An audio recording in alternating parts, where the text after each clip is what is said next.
All right, so we'll get started with just a marching position. So thank you for coming today. Fitness with Familiar Faces brought to you by the Vancouver Parks Board.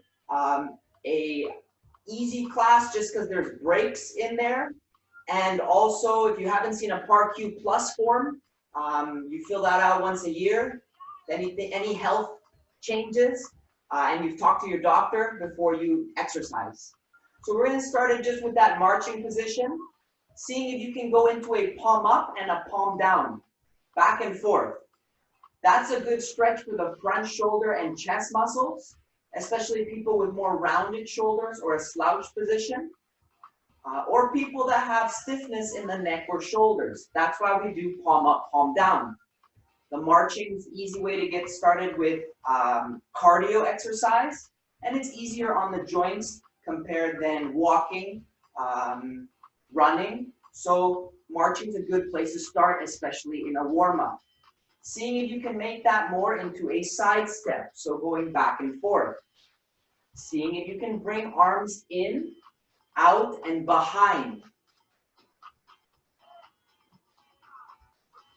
So it takes some coordination to time the back or the legs and the arms. But this is good stretch for people that have any difficulty reaching up high or behind the back. So you're using your shoulder blade muscles here every time you reach behind the back. Arms out in front is a warm-up for any pushing or pulling exercises you might do. Yeah. And then finally, seeing if you can go into just a tap. Tapping out in front, seeing if you can add a little bit of a reach, opposite arm, opposite leg. So whenever you tap out in front of you, that's for your front thigh muscles or quad muscles. And the reaching out in front is the same muscles you use for carrying your grandchildren, carrying boxes at chest level.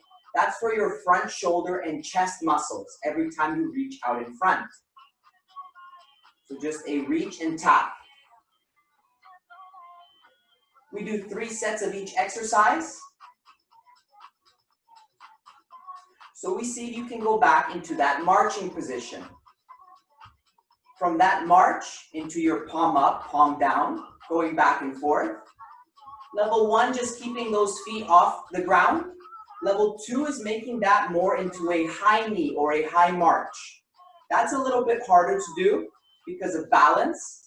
You'll feel that one more in the front of your hip or your hip flexor muscles, but still adding that palm up, palm down to help with a neutral posture. So level 1 is your normal or your basic march. Level 2 is into your high knee or high march. You do whatever feels good for you. Into your side to side pattern, seeing if you can go back and forth, side to side. Those arms come out in front and then they go behind. So you will feel tightness around the top of the shoulder blade every time you reach behind the back. If you keep your hands behind the back, I do a side view here. For people with shoulder injury, keep your hands around the glute muscles or the butt. For people with no shoulder injuries, you can try to reach a little bit higher. And this helps when people have stiffness, reaching up or behind the back. Yeah. Still with that side to side motion. And then moving that into your taps. So tapping out in front of you, adding that reach, opposite arm, opposite leg, and that's level 1. For your front thigh muscles, for your front shoulder and chest muscles, which help you carry things in front of you. Option 1 is just tapping. Option 2 is adding more of a kick. The kick motion is good if you want to start a soccer team. But the kick motion is used for balance here.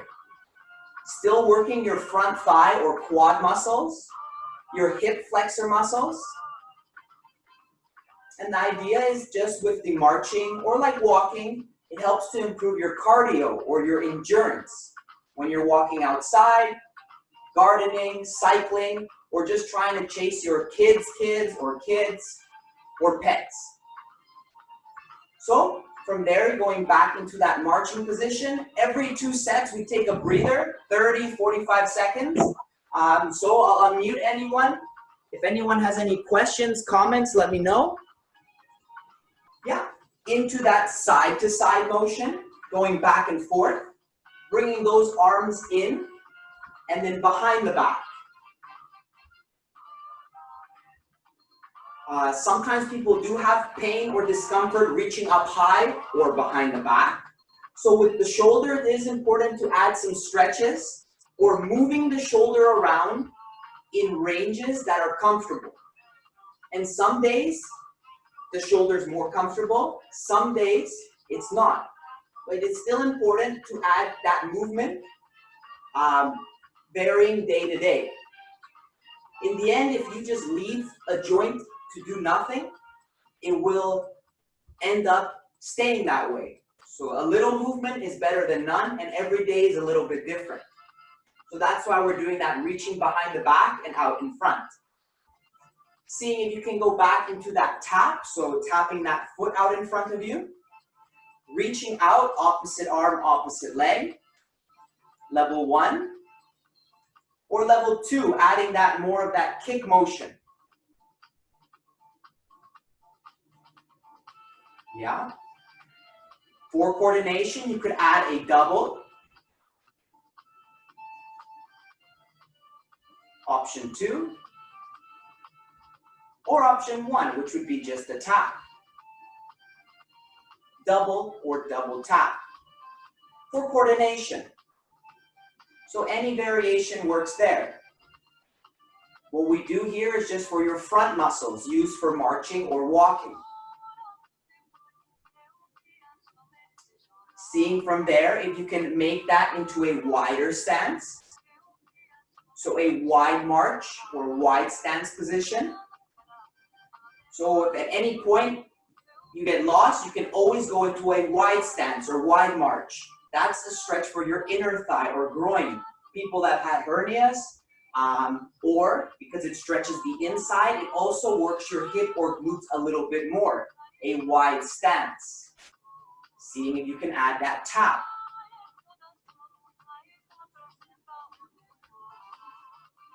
For people who are trying to improve their balance, people with different types of surgeries with the hip or the knee, it is good to strengthen your glute or outside hip muscles. Doing exercises in this wide hip stance, moving side to side or tapping side to side, getting up and down from chairs, all ways to improve or strengthen hip or glute muscles. And the third one, seeing if you can make that more into a row and a curl. Those elbows pull behind you. And just like reaching behind the back we did in the last set of exercises, pulling or rowing exercises can help with reaching up high, behind the back, or just shoulder flexibility. Side view.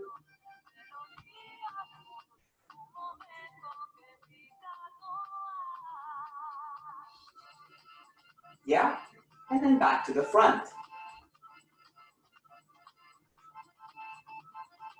So every 2 sets, we take a bit of a breather. I unmute everyone, see how everyone's doing.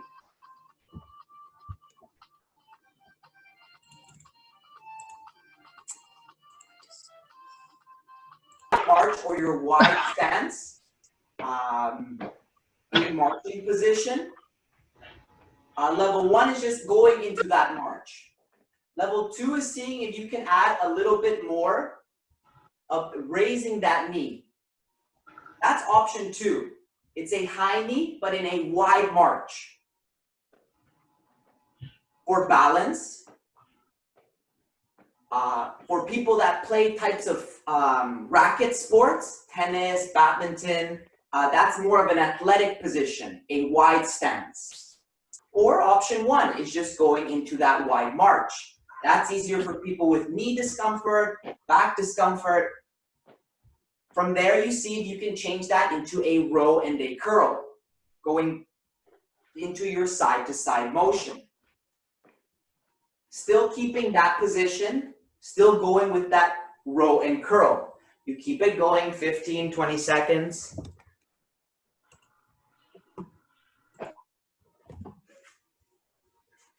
The row and the curl. For posture muscles, just like how we started the class, palm up, palm down. For shoulder flexibility, why we did reaching behind the back. All reasons or all exercises to pair with this row or pulling. Yeah. And then the third exercise, seeing if you can change that into just a reach. Reach and tap. If you can, pulling in that belly button or stomach muscles a little bit so that it matches with that twisting across the body. So I'm reaching across the body. I'm tapping those feet, moving my hips or glute muscles. And for balance, for walking, it is important to add exercises that move your hips. Sideways, backwards, up and down. We repeat that pattern for a third and final time into your wide march or wide stance, that marching position. Option one, just keeping those feet close to the ground. Option two is making that into a wide high knee. More if you are more with sports. If you want to train the front hip muscles a little bit more, trying to improve walking up hills, then high knee or high march would be useful for you. But if there's any soreness in the knee, in the back, then you want to keep those feet closer to the ground. Option one or level one. Moving that into your row and curl. Pulling or moving those elbows behind you. And bending the knee. When you bend the knee, you'll feel the tightness in your hamstrings or back of the thighs. So that's a good exercise for people that say they have tight hamstrings. And then pulling is for posture. Your row and leg curl. We continue with those 15, 20 seconds with the motion. That way you get warmer, the heart beats a little bit higher. Moving into your row or your reach, seeing if you can reach and tap.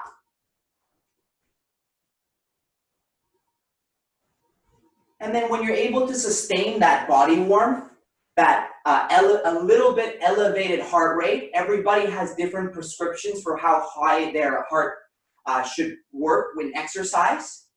Once you maintain that for 5, 10, 15, 20 minutes, that's what we call cardio. And all the benefits can help with high blood pressure, low blood pressure. Yeah, that's why we do it. That's why we do the march. Perfect, and then from there, seeing if you can place one foot out in front into just a tapping motion. Ankle stretches, because that can also help with balance. People that have difficulty picking up their feet when they walk, that's a tripping hazard. So an ankle stretch like tapping the foot can be useful before walking, before gardening, for a warm-up, or if a cool down for people who are already used to doing exercise, and then switching sides, other foot. With foot tapping, ankle stretch, keeping the foot on the ground, always level one. Trying to challenge the balance, you have the chair as well. That foot comes off of the ground. You have wall, you have chair. Whenever you do single leg balance, option 2 or level 2, you'll feel that more along the hip muscles.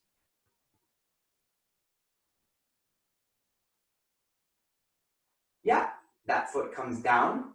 You see if you can have the feet hip width apart, hands come to the middle, and you add a bit of a squat or a sitting motion. Your knees stay behind your toes. If there is any pain and there's discomfort in the knee, you want to sit your hips back more.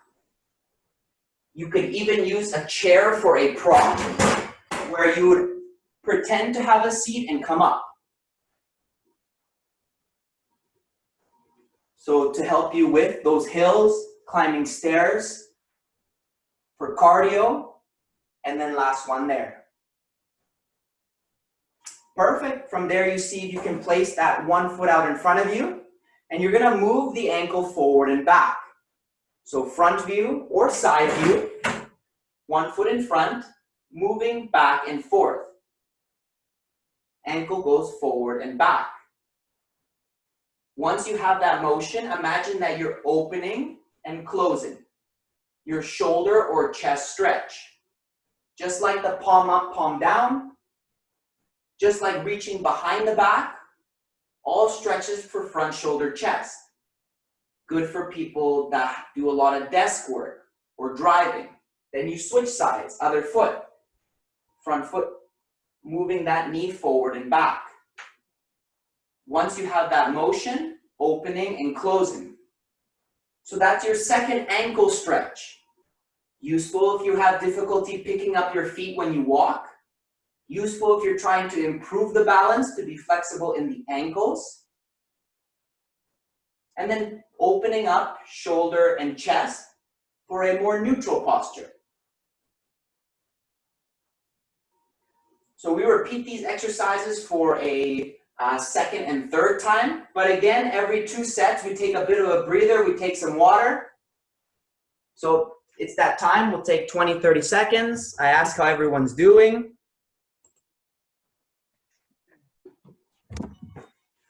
All right, we still hanging in there? Yeah.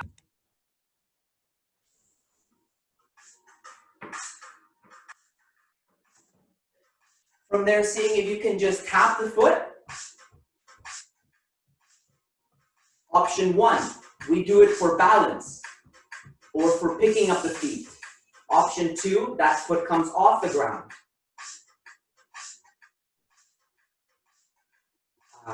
Leveling how hard the balance is, whether you're holding on to something, fingers on the wall or on the chair, always to make that a little bit more challenging for balance. Then you switch sides, tapping.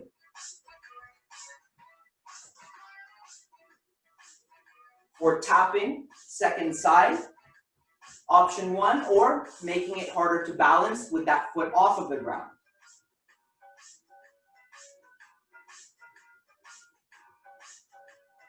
With balance, it's easiest if you look at something straight. I guess for you it'd be on the screen or on the floor. That's always easiest to balance. Whenever you change where you look, that always makes it harder to balance. So ways you can make it easier or harder. Yeah.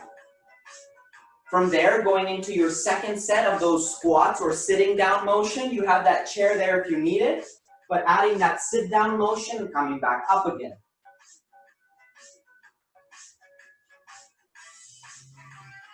When you do go into your squat, your feet firmly planted on the ground. Your hips go back like if you're trying to sit. And your chest stays facing forward or up.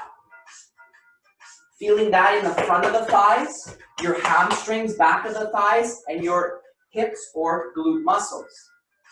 Last one. Into that third exercise where you put one foot in front of you, moving that ankle forward and back. So your second type of ankle stretch. And for people that have more rounded shoulders or a forward neck, then you would add a shoulder and chest stretch. Hands low to the body or hands close to the hips always is more comfortable on the shoulder. Sometimes people want to stretch more the top of the shoulder, so they would reach up higher and stretch. But for people that have shoulder injuries, down low is the same purpose, stretching tighter front shoulder chest muscles. You switch sides, other foot, going back and forth with that motion, opening and closing.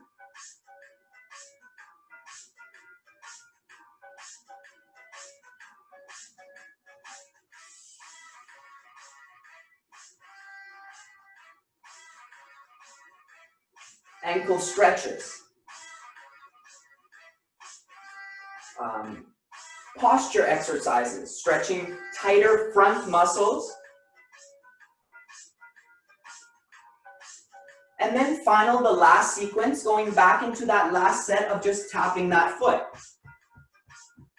Different variations, tapping the foot in front of you, lifting the foot up, looking at something that doesn't move, or the hardest variation, option 3, is changing where you look.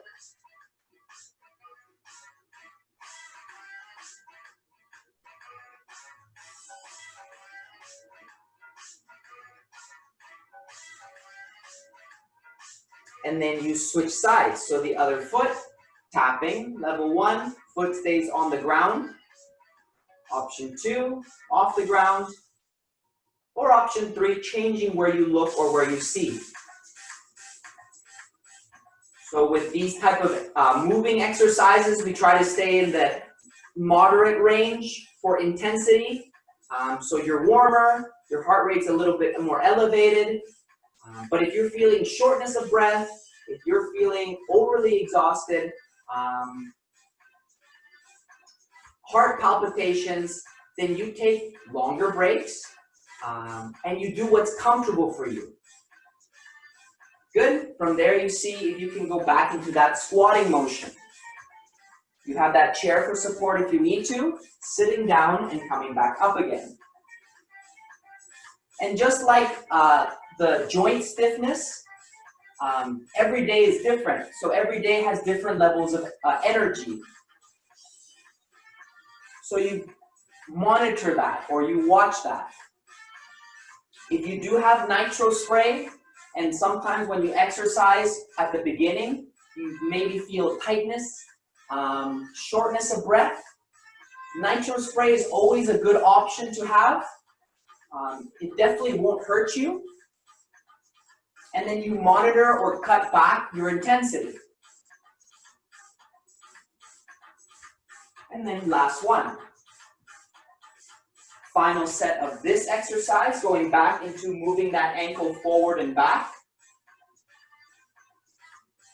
Adding that opening and closing for your front shoulder or chest stretch.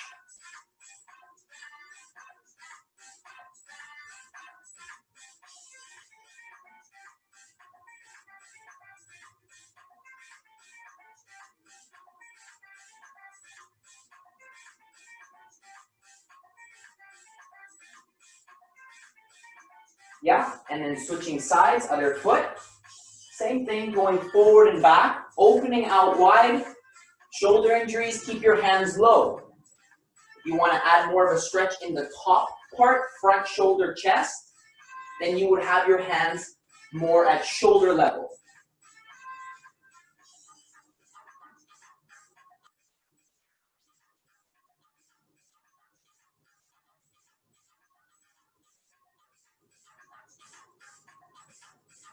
Yeah. Great. From there, releasing, relaxing. Now's the time for the chair. So a few stretches for the muscles and movements that we did today. So you can grab that chair, having a seat. So because we did side to side and balance, we go into a glute or hip stretch. So you would cross the leg.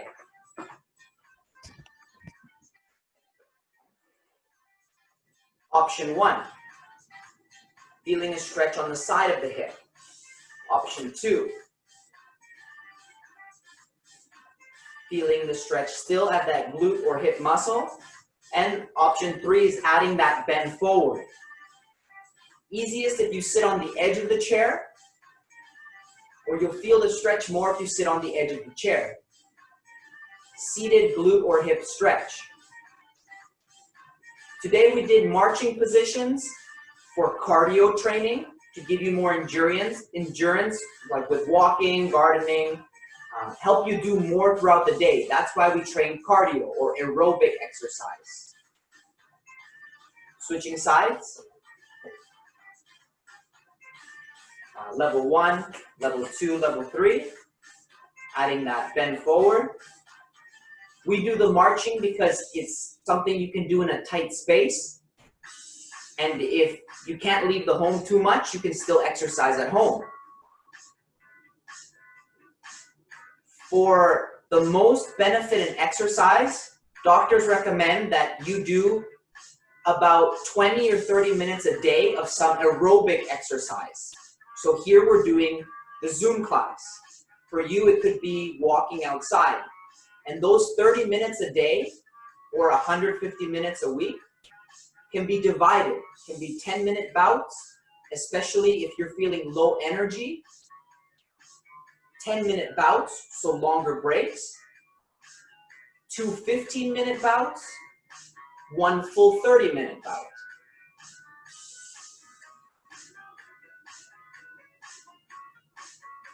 And then you release. The next one you try is for strengthening muscles on your obliques or your ribs. So for this one, still sitting on the edge of the chair, seeing if you can place one hand just on the head and the other arm reaching out to the side. Those stomach muscles pulled in every time you add that side bend. And with this side bend, you only go as far as once you start feeling tightness in the ribs or the side, and then a stretch in the low back on the other side. And then you switch sides, adding that side bend. And that's one way to train stomach muscles in a seated position. Best if it is pulling the stomach muscles in and adding that side bend. And then from there you release. Going into your third stretch, where you go over to the side of the chair. Bring a knee down and your feet that are behind dig into the floor. Today, the focus was stretching front shoulder chest. So if you add opening up motion, it's just like the last set of exercise.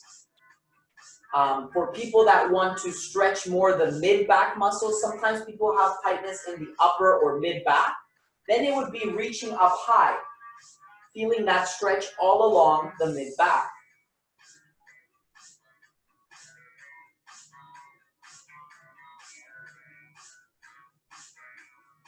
If there is difficulty reaching up high, it's best to keep your hand low or just to have your hand to the side, focusing on the stretch on the top of the hip.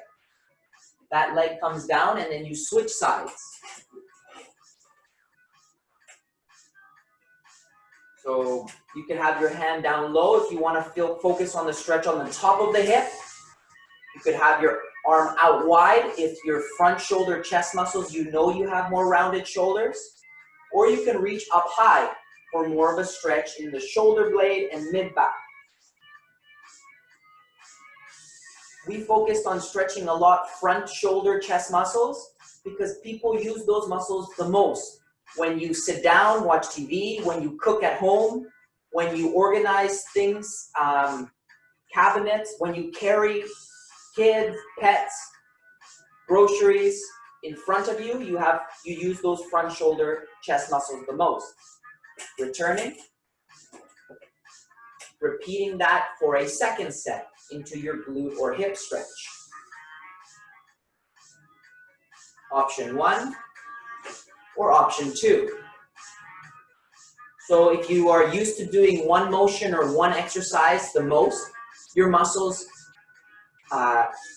tighten in those positions for longer. So if you keep changing positions, usually it helps with stiffness or soreness. If you stay seated most of the day, people who have had jobs where they're walking all day, people that have jobs where they're kneeling all day, over time, they get the most stiffness or pain. So what we do is we do different types of motions. So we stretch. Yeah. And then you switch sides. So today's focus was front, shoulder, chest, for when people do things in front of them for long periods of time. We add shoulder chest stretches to help with stiffness in the shoulder and in the neck. So that was the purpose of your shoulder chest stretches today.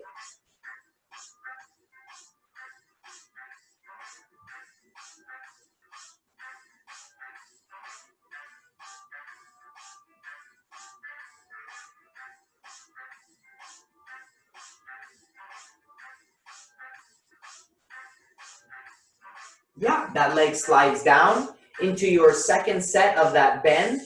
So stomach muscle pulled in, those shoulders low, and just adding that reach. You just want to add the reach for you enough to feel the muscles of a low back stretch on the opposite side of the trunk and the tightness in the rib or stomach muscles of the side where you're reaching, just until you start to feel.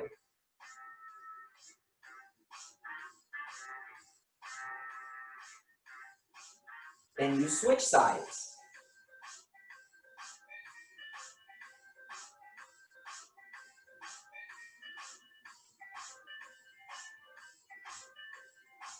Making sure you come back to neutral or standing position each time. Stomach muscle pulled in into your side bend for your oblique or rib muscles.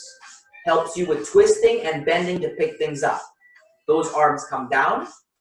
And you go into the last stretch for today, which is your front hip stretch. Front foot planted, back feet digging or toes digging into the floor. In a tall position, arms can be low if you like that stretch at the front of the hip, or arms can be into your front shoulder chest stretch, or front shoulder stiffness or tightness. Or if you do have more shoulder blade or upper back stiffness, tightness, you could reach up high as well. Same side that we're stretching, arm and legs.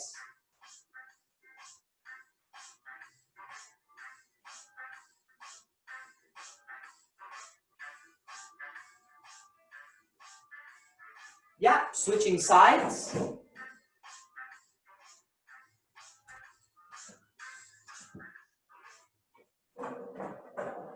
Yeah, switching sides.